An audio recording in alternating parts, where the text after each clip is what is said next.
कि ये महतो पार्टी नहीं है, ये हम लोग का पार्टी है। पूरा गरीब, जितना गरीब है झारखंड में, जो इतना पढ़ के भी पूरा झारखंडों का पार्टी है। और जितना इतना पढ़ के डिग्री किया है, कोई PhD, कोई MA BCom सब कर लिया है, मगर वहाँ जाने के बाद वहाँ घूस लगता है और बाहरी वाला आदमी को नौकरी लग जाता है। हम लोग को क्या होता है भाई, हम लोग अपना घर में भी गुलामी काट रहे हैं। आदिवासी बहुल क्षेत्र हम लोग पड़ता है, जो मायापुर पंचायत, उधर एकदम मैंने टोटल आदिवासी क्षेत्र है ना। वहाँ पर एक्चुअली जहाँ पर जैसे मान लिया बोलिएगा कि अभी जयराम महतो खड़ा हो रहे हैं चुनपुर जिला में, तो बोलता है कि जयराम महतो है, लेडीज़ भी जेंट्स भी बोलता है ना। बहुत सारा लड़का हमको टॉकिंग है, तो हम बोले देखिए महतो तो है, लेकिन मांझी महतो एक ऐसा बात नहीं है ना। और लेकिन वो लड़ाई कर रहे हैं, तो एक्चुअली वो लड़ाई कर रहे हैं तो सभी के लिए लड़ाई कर रहे हैं। लेकिन यहाँ पर अगर जो 1932 अगर जो लागू कर देंगे तो क्या महतो के लिए होगा तो सभी के लिए होगा। जयराम महतो क्यों वोट देगा, बड़ा सवाल है। ठीक है, जयराम महतो कौन है, ये भी बड़ा सवाल है। आप सिंपल ये समझिए कि जयराम महतो नाउअडेज एक मेंबर नहीं, कोई भी चीज़ का मेंबर नहीं, मतलब संवैधानिक प्रिंसिपल मेंबर तो है ही नहीं कि भाई, मतलब संवैधानिक मेंबर नहीं है, ना वार्ड है, ना मुखिया है, ना कुछ भी नहीं है। लेकिन उनका IQ है, इंटेलेक्चुअल जो है, वो अपना विचारने से सिद्धांत की बात करते हैं, पॉलिसीज़ की बात करते हैं, कानून की बात करते हैं। और इस पद के लिए हम निष्ठापूर्वक जयराम महतो का विचारधारा से हम काम करेंगे और उनका जो ऊपर से निर्देश आएगा उसी के माध्यम से हम काम करेंगे, उसी का दिशा निर्देश से हम काम करेंगे और हर व्यक्ति, हर जन तक हम पहुंचाएंगे अपना उनका आवाज़ और उनका विचार। आज प्रखंड कमेटी का विस्तार कर दिया और आगे संगठन मंत्री होने के नाते हमको जिम्मेवारी है कि सभी प्रखंड में कमेटी को गठन करके जिला कमेटी का जल्द से जल्द विस्तार करें। गिरिडीह का लोग, गिरिडीह का जनता जान चुका है कि ये लोग से काम चलने वाला नहीं है। एक ही हमारे यहाँ पर टाइगर है, हमारा युवा नेता है, तो ये जयराम महतो है और पूरे गिरिडीह लोकसभा के लोग तय कर चुका है जयराम महतो ही इस बार सांसद बनेगा।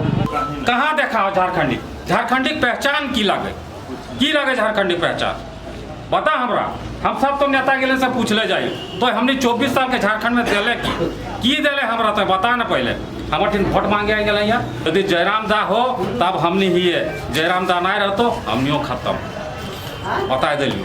अमर रहे शहीद सुनील महतो, अमर रहे विनोद बाबू, अमर रहे विनोद बाबू, अमर रहे हिरमोज बाबू, अमर रहे हिरमोज बाबू, अमर रहे। गिरिडीह का सांसद कैसा हो, गिरिडीह का सांसद कैसा हो, हमनी के आगे जयराम दा के ओकर विचार और ओकर व्यक्तित्व से प्रभावित है के और झारखंड के जो ज्वलंत मुद्दा है और झारखंड के जो जल जंगल जमीन और दलित शोषित पीड़ित कर जो हमनी के आज तक अधिकार नहीं मिलने, आज हम के हक नहीं मिलने, ओकरे लड़ाई हमनी 2.5 वर्ष तक आंदोलन कर ली, आंदोलनरत रही और ओकरे तहत आज ये सड़क से लेके हमनी सदन तक गेलिए, लेकिन ओकर परिणाम हमनी कुछ नहीं मिल रहे। ओकरे चलते आज ये पार्टी कर उदय भेले है और उदय भेले है यह कर शिक्षित नौजवान कर पार्टी लगो, ओकर परिचय देना हो अनुशासित ढंग से, कहीं पर कोई अमर्यादित भाषा का प्रयोग नहीं करे हो, काहे कि दोसर पार्टी वाला हमनी साथ वो मने गलत करे और गलत कराओ खातिर चाहतो, लेकिन वो काम हमनी यह तक उन्हीं के निवेदन करे हो कि वो काम नहीं करिया। बहुत ही संयमित ढंग से मैंने अच्छा से मैंने अपन परिचय देते हुए कहा कि एजुकेटेड पार्टी, ग्रेजुएट पार्टी लागो इटा बुझला, ओकरा ख्याल में रखते हुए सभी समुदाय, सभी वर्ग के जोड़ते हुए और आज जो प्रखंड विस्तार करे खातिर जो कटवार प्रखंड कमेटी बनते ओकर में सभी समुदाय, सभी वर्ग के ख्याल रखते हुए कहा कि सबके जोड़ी के और सबके लेके जकर हाथ में खतियान है, कहा कि हमनी लड़ाई हो बाहरी आदमी के साथ। कुछ मुख्य चीज़ों पे हम लोग बात करेंगे। देखिए, हम लोग एक संगठन की ओर चल रहे हैं। संगठन का मतलब क्या होता है पहले ये जान लीजिए। जैसे कुछ लोग बैठे हुए, कुछ लोग इधर जा रहे हैं, कुछ लोग उधर जा रहे हैं। भाई संगठन का मतलब ये होना चाहिए कि यदि आग लगे, चाहे बारिश हो, चाहे कीचड़ हो, तो हम लोग एक साथ बैठे रहना चाहिए, एक साथ खड़ा होना है तो खड़े रहना चाहिए। ये होता है संगठन। संगठन में ऐसा नहीं होगा थोड़ा सा कुछ हो गया तो इधर चला गया। यदि आज हम इस डिसिप्लिन को यहाँ पे मेंटेन नहीं कर पाएंगे तो कल बड़ी बड़ी पार्टियाँ बड़ी बड़ी नोट लेके आएंगी, तो फिर वहाँ पे हम अपने को कहाँ संतुलित कर पाएंगे। यदि आज हम लोग छोटा सा चीज़ के लिए यदि हम लोग उथल पुथल हो जाएंगे तो बड़ी पार्टियाँ जब इतनी बड़ी बड़ी ऑफर करेंगे तो फिर कहाँ पे आप संगठित रहेंगे। तो आपको डिसिप्लिन यहीं पे दिखाना होगा कि आप संगठित है कि नहीं है। तो संगठन को सोचिए, हम संगठन के लिए काम कर रहे हैं। और संगठन कैसे विस्तार होगा, संगठन में कैसे अच्छे लोग आएंगे और संगठन को आगे कैसे ले जाएंगे। हम लोग अभी सिर्फ शिशु अवस्था पे हैं, इसको हम लोग को ऊंचा ले जाना है। अभी का मत सोचिए, आने वाला 50 साल का सोचिए कि पार्टी कैसे 50 साल में कहाँ पे खड़ी होगी। आज जैसे जो भी पार्टियां हैं, बीजेपी है, कांग्रेस है, जेएमएम है, जो भी पार्टियां हैं, जो बड़ी पार्टियां हैं, इन पार्टियों का कहीं ना कहीं स्टार्ट तो हुआ और आज इस जगह पे आकर बैठे हुए हैं। तो ये इसी तरह संगठन इसी तरह से चलेगा। अभी मान लीजिए कि एक प्रखंड अध्यक्ष के नाम 3 नॉमिनेशन आया, ठीक है, तो इसको अन्यथा में वो भी ना ले, हमको भी नहीं लेना है, कह रहे हमने लड़ाई नहीं हुआ उसका। हमको इस हिसाब से चर्चा करना होगा कि जो यहाँ पे आएगा और हमारा संगठन में मजबूती कहाँ से आएगी, ठीक है। क्योंकि कुछ जैसे ये लड़का बोला, वो दोनों ऑलरेडी क्रांतिकारी रह चुके हैं, तो उन दोनों का भी, हम तीनों का भाव को हमको रखना है और तीनों को जगह देना और तीनों को हम लोग को एक समर्पित काम करने के लिए सुझाव देना। तो लोग अपना बात करने दीजिए, उन लोगों में आप देखिए उनका भी तो अपना एक बौद्धिक शक्ति है कि कोई संगठन के लिए सोच रहा है, कोई अपने लिए सोच रहा है, ये चीज़ें भी सामने आएंगी। तो हम उनसे आएंगे तो सब चीज़ चर्चा करेंगे ना भाई साहब। तो उनको अपना काम करने दीजिए, आप लोग अपना काम कीजिए। अभी हमारे पास और भी इतने सारा पद है, इस पद के लिए भी होगा, तो हर पद के लिए यदि हम लोग 3-3, 4-4 लोग, जितना मतलब हमारा रिक्वायरमेंट उससे ज़्यादा लोग आ जाएगा तो उनको डिसीजन करने के लिए छोड़ेंगे ना। तो मेरा ही कहना है कि जैसे जब देश आज़ाद हुआ था, ठीक है, तब भी 2 चीज़ का लड़ाई था प्रधानमंत्री पद के लिए। किसका? जिन्ना का और नेहरू का, था कि नहीं? तो भाई जिन्ना को होता है कि हमको प्रधानमंत्री बना, नेहरू जी बोले हमको प्रधानमंत्री बना, लेकिन डिसीजन लिया गया इस तरह से ताकि आज यदि देश को आगे बढ़ाना है, क्योंकि 300 साल जो खजाना लूट चुका था उसके बावजूद भी देश को मजबूती बनाना था, तो वैसे लोगों को ही चुनना था कि जिसके पास दूरदृष्टि हो, जिसके पास अपना बिजनेस हो, जो अपना इस यहाँ से लेकर के यहाँ तक देश को पहुँचा सकता है। तो निर्णय हुआ ना, तो निर्णय लेने के लिए कभी कभी 1-2 कदम पीछे भी लेना पड़ता, तो पीछे हटना चाहिए और संगठन के लिए सोचना चाहिए। जब संगठन कब मजबूत होगा, तब जाकर संगठन मजबूत होगा। अगर यदि सही निर्णय नहीं होता तो शायद आज हम लोग 70 साल में इस आज जो हम लोग टेक्नोलॉजी का जमाना को देखो, शायद यहाँ तो नहीं पहुँचते। यदि सही निर्णय नहीं होता, आज पाकिस्तान की स्थिति देख लीजिए, होता कि नहीं होता, बांग्लादेश की स्थिति देख लीजिए, आज जापान की स्थिति देखिए कि वो लोग तुरंत सही डिसीजन लेता है कि उतना मतलब 2-2 बार वहाँ पे बम कांड हुआ, उसके बाद भी देश को एक्सटेंड किया। मजबूती है, सोच है, तो सोच को रखिए। और यदि आप लोग छोटे-छोटे चीज़ों में बिगड़ते रहिएगा तो भाई साहब संगठन नहीं चला पाएंगे हम लोग, ठीक है। आज जयराम महतो अकेले, मतलब एक आदमी, हमारे पास कोई स्टार प्रचारक भी नहीं है, कोई नेशनल प्रवक्ता भी नहीं है, ठीक है, और सिर्फ जयराम महतो ही पूरा झारखंड में सभा को बना रहे। आज जितना भी आप लोग खड़े हैं यहाँ पे, कहीं ना कहीं सब अपने आप को अपने नेता समझते। नेता का मतलब होता है नेतृत्व करने वाला, ठीक है। आप लोग अगुवा हैं, सारथी हैं, तो आप अपना अगुवाई को दिखाइए। अब यदि आप संगठित नहीं हो तो अगुवा कैसे बनेगा? सोचिए, जरा सोचिए, जस्ट 2 मिनट के लिए इस चीज़ को सोचिए। हम चर्चा करने के लिए इस चीज़ के लिए आए थे कि आज जो हम लोग 2.5 साल से जो हम लोग संगठन को चला रहे हैं, कितना लोग जेल गया होगा, कितना लोग लाठी खाया होगा, ठीक है, लेकिन यदि उसका आउटपुट नहीं आता हमारे पास, आज हम सदन की ओर क्यों जा रहे हैं? सोचिए, सदन की ओर क्यों जा रहे हैं? नहीं तो हमारा आंदोलन, सबके पास दम है, सबके पास शिक्षा है कि हम लोग यहाँ भी लड़ेंगे, वहाँ भी लड़ेंगे, लेकिन सिर्फ लड़ते ही रह जाएंगे, लेकिन हमारे फेवर में कभी नीतियाँ नहीं बनेंगी क्या? तो उस नीति बनाने के लिए हम सदन की ओर जा रहे हैं ना। भीमराव अम्बेडकर भी खड़ा होकर देखिए, वहाँ पे उंगली जो दिखाया कि सदन की ओर चलो, क्योंकि हम लोग ADP का आदिवासी, दलित, पिछड़ा, अल्पसंख्यक जितने भी लोग हैं, हमको सदन में जाना ही होगा। नहीं तो फिर ये जो सिंडिकेट चल रहा है, ये जो पूंजीपाती लोगों का जो विचार चल रहा है ना, ये हमको कभी उठने नहीं देंगे। आज जयराम महतो उसी जगह से उपजा हुआ है, तो उपज हुआ है, ये समय का मांग है, काल का मांग है, ठीक है। आज ये काल का मांग है और उस काल के मांग में यदि हम लोग सही तरीके से यदि काम न करें और काल को मार दिया जाए तो ये काल दोबारा पैदा नहीं होगा। आप लोग शायद वो स्लोगन भी सुने हुए गीता वाला कि यदा यदा धर्म से भारती भवानी औरती करके जो कहानियाँ है, उसमें भी वही बोला कि जब जब अत्याचार बढ़ता है तो कोई न कोई रूप में भगवान का ही अवतार होता है। आज यही अवतार है, इसका आपको मानना पड़ेगा। जैसी शक्ति जो एक आदमी को भेजा, तो हम सबको उस शक्ति का अनुभव होना चाहिए कि उस आदमी को बचाना और उस आदमी को वहाँ पे पहुँचाना है। तो उसके लिए हमको सोचना, हम अपने लिए सोचेंगे। आज जैसे हमारे प्रखंड अध्यक्ष के पद के लिए हम लोग झगड़ा करेंगे तो भाई हम सदन तक कहाँ पहुँचेंगे? तो आप लोग ये चीज़ तो सोचिए। अभी हमारे पास बहुत सारे पोस्ट है, हम लोग ये क्यों कर रहे हैं? हम लोग सप्लाई चेन बना रहे हैं। सप्लाई चेन बनाने से क्या होगा, सब अपने अपना इजी वे से काम कर पाएंगे, टीम वर्क में काम कर पाएंगे। और सबसे उत्तम चीज़ है, उसके लिए हम लोग आए हैं कि अभी बताने के लिए हमारे पास अभी कितना समय बताइए। हमारे पास, हमको लगता है कि 45 दिन से ज़्यादा समय नहीं है, ठीक है। और हम लोग सडनली सदन का बात किए हैं, हमारा कोई पहला स्ट्रेटेजी नहीं था, पहले से हम प्लान नहीं किए। और जो पार्टी अगेंस्ट हम लड़ेंगे उसका 35 साल का राज चला है और 35 साल राज के 35 दिन हमारे पास, तो डिफरेंस है कि नहीं है? तो उसको कैसे हराएंगे, उस पर विचार करना है। उसको हराने के लिए हमको एक स्ट्रेटेजी का जरूरत है। बोले देख लेते तो उसके बाद तो आप लोग उस चीज़ का तैयारी कीजिए कि 35 साल और 35 दिन का जो डिफरेंस है, इस डिफरेंस में हम लोग अपना जगह कैसे बनाएंगे? तो मान लीजिए जयराम दा को हमको सदन भेजना है, तो सबसे महत्वपूर्ण चीज़ क्या है? क्या हम लोग इस तरह से संगठन है, या हम लोग इस तरह से लोगों को बताते जाएंगे, बोलते जाएंगे, लेकिन लोग हमको वोट करेंगे कि नहीं, हम कैसे जानेंगे? तो सबसे महत्वपूर्ण चीज़ है कि उस आदमी को लाके हमारा वोट करवा, कि वोट जीतो वोट जीतो। तो हमको बूथ के लिए सोचना पड़ेगा। हम लोग आज संगठन के लिए क्यों इतना लगे हुए कि भाई तुरंत पंचायत कमेटी बनाओ, पंचायत अध्यक्ष ये बनाओ, उसके बाद हमको बूथ का लिस्ट चाहिए। मिनिमम हमको चाहिए एक बूथ में 10 यूथ चाहिए। इतना लोग तो दिख रहे हैं, लेकिन यदि ये लोग ईमानदारी से नहीं खटते हैं तो सिर्फ 35 दिन याद रखिए, सबका खेत चौपट हो जाएगा। आज आप लोग नेता बनने के लिए आए तो सिर्फ जयराम महतो के नेता बनने के लिए आए। तो यदि हमारा सेनापति को हम लोग सदन पे नहीं पहुंचाएंगे तो बाकी नेतृत्व तो कोई नहीं कर पाइएगा। आज तो इससे पहले कोई किया था क्या? बाकी पार्टियों में आप जा सकते हैं, पार्टी आपको यूज एंड थ्रो के लिए यूज करेगी, लेकिन जगह नहीं देगी, क्योंकि हर पार्टियों में अभी हो गया है सिर्फ पूंजीपतियों का जगह है। हम जैसा एडीपीए का जगह ही नहीं है। ठीक है, हमारे पास नॉलेज है, हमारे पास स्किल है, हमारे पास क्षमता भी है। हम राड़ माटी के राव लोग हैं कि हम लोग 8 घंटे से 16 घंटा खट सकते हैं, लेकिन सही डायरेक्शन में नहीं खटेंगे तो खटने का कोई काम नहीं होगा। हमने तो जैसे बोले कि हम करेंगे, लेकिन हमको स्मार्ट वर्क भी करना है। तो वही स्मार्ट वर्क के लिए हम लोग चैनल बाय चैनल चल रहे हैं। बूथ के बारे में आप लोग को जानना होगा। हमको लगता है कि जहाँ कुछ लोग हैं जो इससे पहले दूसरी पार्टियों में काम किए हैं, लेकिन उसके बावजूद भी देखिएगा बड़ी बड़ी पार्टियां बूथ मैनेजमेंट की काम करती है, बीएमसी का काम करती है। तो बूथ मैनेजमेंट कमेटी क्या है? हमारे पास कौन है? अभी जयराम दा बेंगलोर में जाकर एक बूथ मैनेजमेंट कमेटी के लिए बात कर रहे थे, 25 लाख रुपया डिमांड किया गया।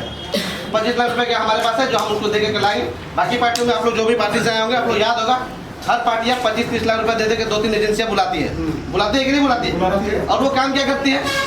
वो अपना बूथ अध्यक्ष, बूथ मैनेजमेंट, ब्लॉक सेक्टर का आदमी को बुला के ट्रेनिंग देती है कि नहीं देती है? तो वो ट्रेनिंग देने के लिए भी हमारे पास पैसे नहीं है, लेकिन हम लोगों ने तैयार किया एक टीम। ठीक है, वो टीम आपको तैयार करेगी, तो उसके लिए आप समय दीजिएगा ना।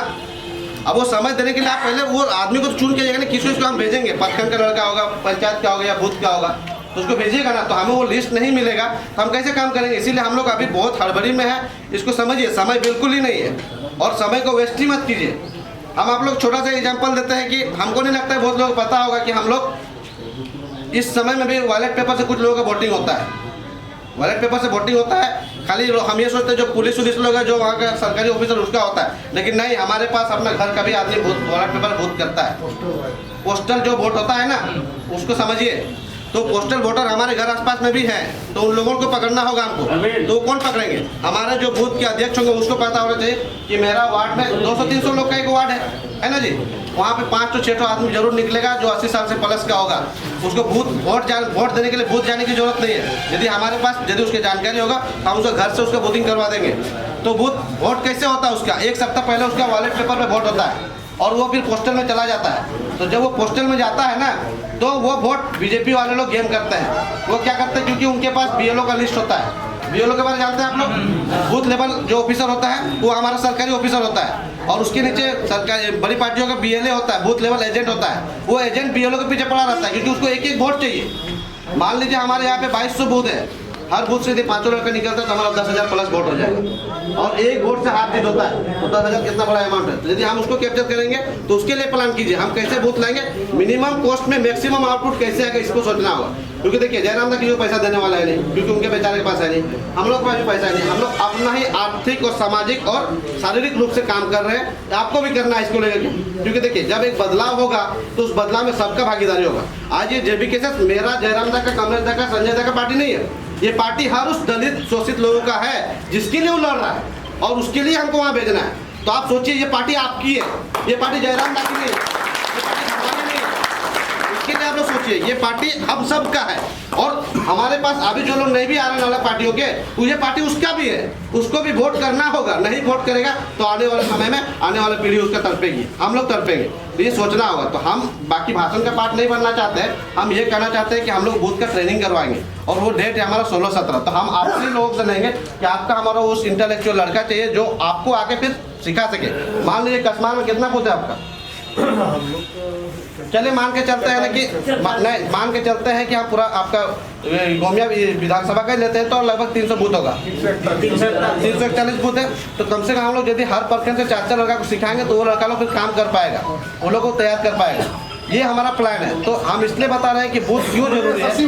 बोला जाता है कि हमारा बूथ सबसे मजबूत, तब जाके हम वोट करा पाएंगे। ठीक है, दूसरी बात क्या है कि जो हमारा लड़का होगा, नया लड़का आया है, सब कोई ना कोई स्कूल कॉलेज से आकर के पॉलिटिक्स में आया है।